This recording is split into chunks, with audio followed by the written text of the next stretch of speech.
At the Pentagon, honoring today's 9/11 anniversary, President Trump announcing he'd posthumously award Charlie Kirk the Presidential Medal of Freedom. Charlie was a giant of his generation. Vice President Vance landing late today in Utah to see Kirk's family. The president speaking with Kirk's wife, Erica, by phone. We had a long talk, and she's devastated.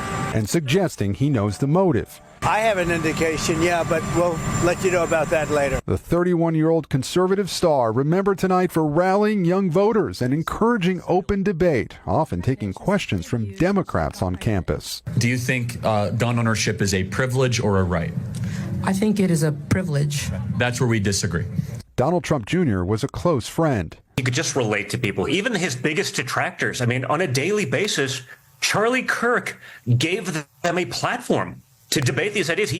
The president now blaming what he calls the radical left. For years, those on the radical left have compared wonderful Americans like Charlie to Nazis and the world's worst mass murderers and criminals. This kind of rhetoric is directly responsible for the terrorism that we're seeing in our country today. But threats against high-profile figures from both parties are on the rise. Capitol Police telling NBC News its agents are on track to work through roughly 14,000 threat cases this year alone, which would be a 48% increase from 2024.